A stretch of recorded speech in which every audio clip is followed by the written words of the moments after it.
మన ప్రభు అయిన రక్షకుడైనటువంటి యేసుక్రీస్తుల వారి పేరిట మీ అందరికీ నా యొక్క శుభాభి నిండు వందనాలు తెలియజేస్తూ ఉంటున్నాను. ఈరోజు దేవుని యొక్క వాగ్దానము లూకా సువార్త 18వ అధ్యాయము 1వ వచనం.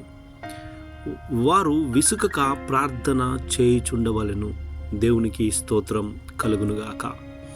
మనము చాలాసార్లు అనుకుంటూ ఉంటాము, దేవుడు మన ప్రార్థన వింటున్నాడా, నా కన్నీళ్ళు చూస్తుంటున్నాడా, మరి నాకే ఎందుకు ఇన్ని శోధనలు, మరి నేను ఏది చేసినా విఫలమైపోతుంటున్నాను, ఈ అనారోగ్యముతో బాధపడుతూ ఉంటున్నాను అని చాలామంది మరి ఆలోచిస్తూ ఉంటారు.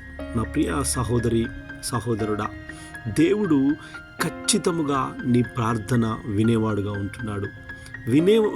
వినడమే కాదు కానీ నువ్వు చేసినటువంటి ప్రార్థనకు ఆయన జవాబు ఇచ్చేవాడుగా ఉంటున్నాడు.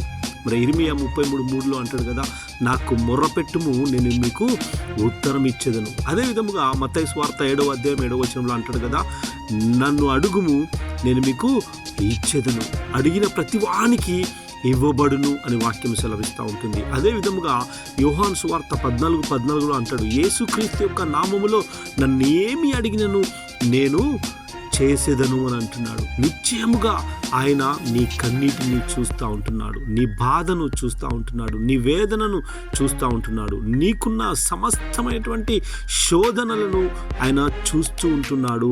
మరి జవాబు తప్పకుండా నువ్వు పొందుకుంటావు అని నేను ప్రభు పేరిట మనవి చేస్తూ ఉంటున్నాను. ఏ విషయంలో కూడా నిరాశ చెందనే వద్దు నా ప్రియ సహోదరి సహోదరుడా. కొన్నిసార్లు మనకు కష్టాలు వచ్చినంత మాత్రాన మన జీవితంలో ఏదో అయిపోతుంది అని నువ్వెప్పుడు భయపడకూడదు. దేవుడు విని జవాబిచ్చునుగాక. ఆమేన్.